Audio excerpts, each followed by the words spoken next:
Hey, how y'all doing? Thank you for choosing the Magnificent Mongo Slave for all of your wrestling content and information. Like, share, and subscribe. Now let's get into the video. How y'all doing? This is the horror show at Extreme Rules Prediction. The horror show. We're so close, guys, to a Halloween Havoc. We're getting closer. We're getting closer to weekend events up to get a Halloween Havoc out of them. So I guess this is the closest thing we're going to get to Halloween Havoc. This is our prediction show. We're going to go through match by match. I'm going to tell you what I expect.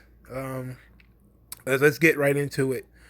Apollo Cruz versus MVP, the U.S. title match. MVP is walking around with the new redesigned United States Championship. Apollo Cruz has the old school belt. Apollo Cruz hasn't been on TV in a while. It's been like 2 weeks of no Apollo Cruz. I wonder where the hell he is. But well, MVP. I would not be upset if MVP won the title. I'm a bigger fan of MVP than I am of Apollo Cruz. But MVP is near the end of his career, and Apollo Cruz's push is just really beginning. And I think MVP is not selfish enough to take the title unless they force him to take it. So I'm definitely going to take Apollo Cruz. I think MVP is Apollo Cruz probably one of MVP's boys. So we're going to go with Apollo Cruz, retains the United States Championship, and then gets the redesigned U.S. title. It should be a pretty good match, man. MVP, even at his advanced age, is going to be pretty fun to watch. He's a great talker, great manager, and I think that this match is just so Apollo Cruz can get a good pay-per-view win, and it's going to turn out to be really well. Rey Mysterio versus Seth Rollins, eye for an eye. Now, a lot of people have been really giving WWE shit about this eye for an eye match, okay? People have been really, really, really giving them shit about eye for an eye. People have said it's not realistic. How is a guy going to rip out another guy's eyeball? You're going to have to do some kind of cheap camera trick. And I say, yes, just like the Inferno match, you weren't really going to see a guy get immolated on TV. Just like you weren't going to watch a guy suffocate and die in the Buried Alive match, you're not going to see a guy get his eyeball really ripped out in an eye for an eye match. You're not. But we're also not dummies, right? So it's going to be like, I expect Seth Rollins to lose. That's really weird. Rey Mysterio is going to win. Now, I don't believe that Rey Mysterio is literally going to reach his small fingers into Seth Rollins' eye socket and pull it out. I expect it will be some kind of gimmick, maybe with the stairs, where maybe Rey Mysterio squishes Seth Rollins' eye on the stairs, and it's like this really gory, or maybe he'll stab him in the eye with an ice pick or something like that, and it'll be like this really gory, sort of bloody, fake blood. Of course, fake blood. It'll probably be like a real B movie, where it's like people screaming and blood spurting all over the place. And then the very next night on Raw, they'll be like, Seth Rollins has successful eye surgery to reattaching his retina into his baba, and he'll be fine. He'll wear an eye patch. He'll be gone for 2 weeks, and he'll show back up with an eye patch. I mean, blinding spots is not uncommon in wrestling.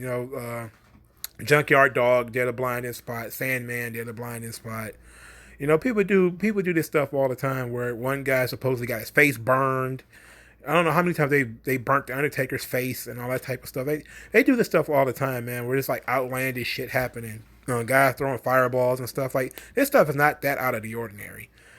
So I'm going to go with Rey Mysterio because Babyface has to win ultimately, and I think this is just a way to write Seth Rollins off while he goes take care of his pregnant wife, at least for a little while anyway. See, Smackdown Women's Championship, Bayley versus Nikki Cross. There's no chance Nikki Cross wins this match. Nikki Cross is a good character. She's very manic. She's very energetic. But she's not a champion of the division kind of performer yet. And I just don't see that out of her. I like what they did with her on SmackDown, though, where she kind of questioning herself and her confidence is in the toilet because she lost these tag team matches and she's kind of not feeling like she deserves it, and she kind of just wants to, finally break through the glass ceiling. And as much as that would be a nice story, I don't think they want to tell that story. I think Bayley gets more heat out of ending that dream than Nikki Cross gets for winning. Because if Nikki Cross actually wins the title, you have to deal with Nikki Cross as the champion. And that doesn't sound like fun. That doesn't sound like fun at all because she's always bouncing around and running around. And yes, Nikki Cross could be like the Smackdown version of Asuka, but I don't think she's as fun as Asuka. And plus, she's kind of like a bridesmaid. She's Bliss's coffee holder. She's not really like the top lady in the company or on the brand, and she's not even positioned as being that important. But I like the story though. I like the story of Nikki Cross being the one to get the match. But I expect Bayley to win because I expect Bayley to win until they decide to turn Sasha Banks. So, next match, Asuka versus Sasha Banks, the Raw Women's Championship. This match is going to rip. This match is going to be dope. Okay, Asuka's going to win this match. Why is Asuka going to win the match? Because Sasha Banks does not need this title. Now, they could piss everybody off by putting the title on Sasha Banks, and then you have Sasha as the champion on Raw, Bayley as the champion on SmackDown, and Sasha and Bayley as the tag team champions. That absolutely would piss everybody off. Absolutely.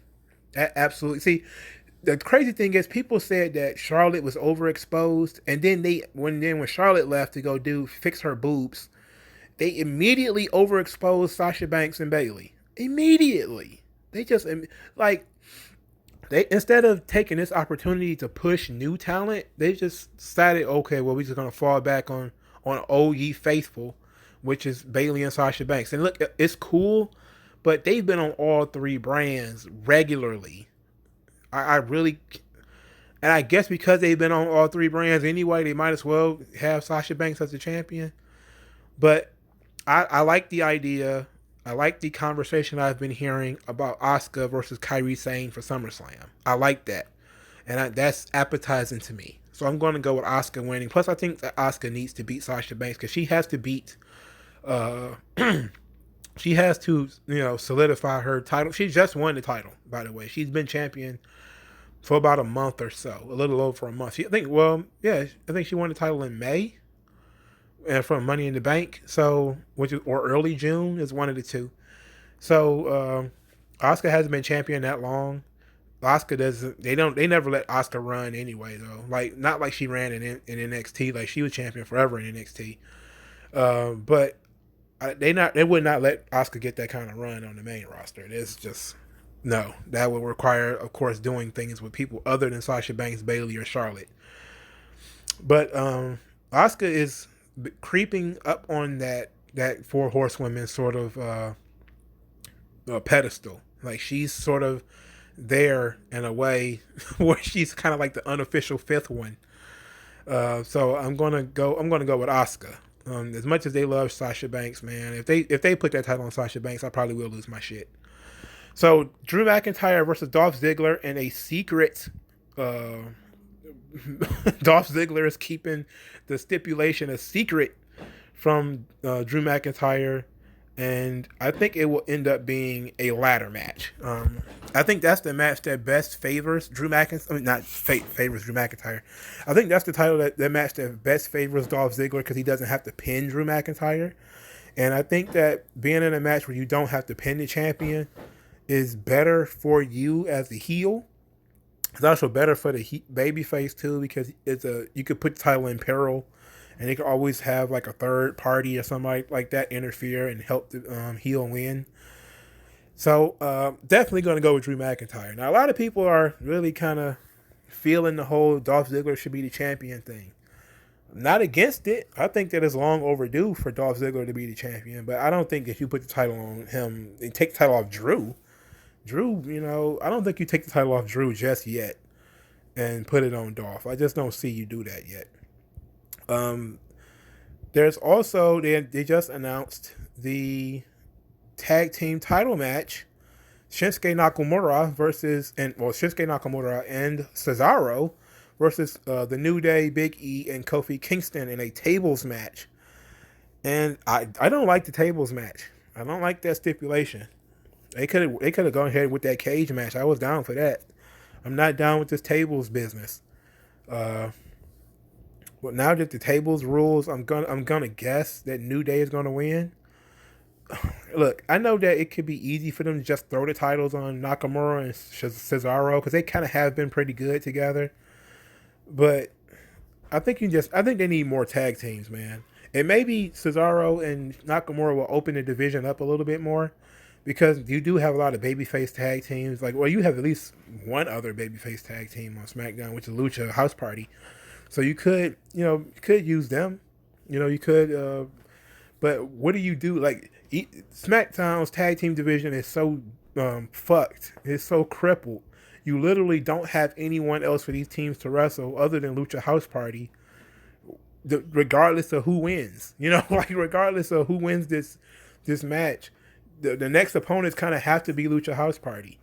Unless Daniel Bryan and Drew Gulak team up. Now that would be fun. Gulak and Bryan versus Nakamura and Cesaro. That would slap.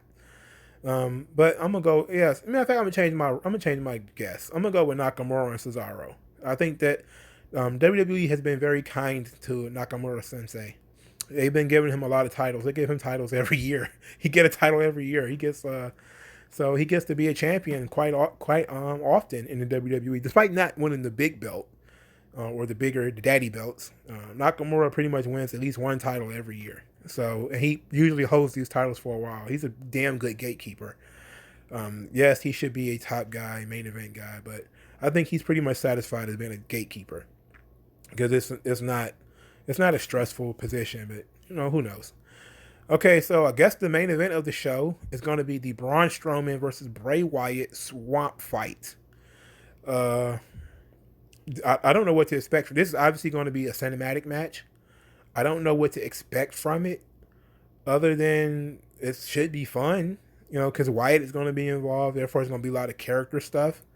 They're probably going to do a lot of callbacks to the Wyatt history with Strowman. And Braun Strowman doesn't have to actually wrestle in a wrestling ring. So this match should be tolerable. Is it going to close the show? Well, for starters, this match is non-title, which is really strange that they would have a swamp fight that's non-title. But then again, without knowing the rules of the swamp fight, I don't see how the title, like how would Bray Wyatt win the title? Like, I don't know if this is going to be pinfalls and submissions. I don't know what the hell the rules are to this match. so I don't know. I have no idea.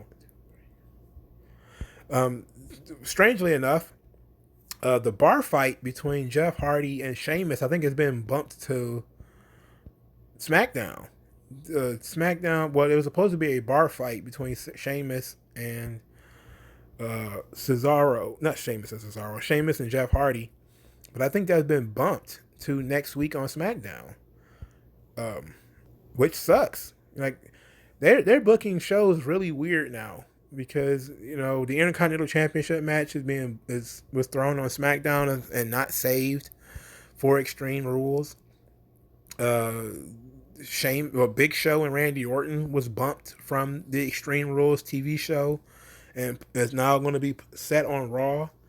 So I'm guessing they're just going to spread these matches out. But I like the card. The card for Extreme Rules is actually quite decent, even without, God bless, no Big Show. We're blessed to not have Big Show. I don't think I can stand Big Show and Braun Strowman on the same card, for fuck's sake. Give me a break. So maybe that'll be fun, and This look like a fun card. On paper, this is a fun card. Apollo Cruz and MVP. They have good chemistry. MVP is a great worker. Apollo Cruz is a hell of an athlete. Mysterio and Seth Rollins, two guys who are amazing. Ray is, of course, a legend. Seth is a baby legend. He's a legend in the making. Nikki Cross is, manic, very energetic, a really good very good sympathetic baby face. Bayley has become, turned it on since, she really kind of found this heel character of hers. Sasha Banks is Sasha Banks. She's been great forever. Asuka has been Asuka. She's a fucking legend. She's, they're both amazing. Dolph Ziggler has kind of been the guy who broke the glass. He cracked the glass ceiling, not quite smashed through it, but he kind of cracked it. You know, he put a pretty good dent in that glass ceiling. And Dolph is amazing. You know, Dolph is really good. He's a guy who can just challenge for the title whenever he wants. But, you know, people do not have the faith in him that he can be the champion. And Drew McIntyre has been amazing all year. He's been amazing for like the past, 10 months. Drew has just been on top of his game. And Drew's been great for a long time. He was great in TNA or Impact. He was great there too. So Drew is Drew. Dolph is Dolph. This has money written all over it. And the gimmicks surrounding Bray Wyatt, with him going back to the original cult leader character, and Braun Strowman, the Strowman Express, the guy's going to go down to the swamp and smack the devil in the face. I'm loving all of this. I don't see anything about this for me to dislike. You know, I understand all the stories. You know, I'm not thrilled about all of them. Some of the decision making might be kind of weird, but I'm interested. It's not going to be a boring show, that's for sure. So let me know what you guys think in the comment section below. Like, share, and subscribe. I'll talk to you later.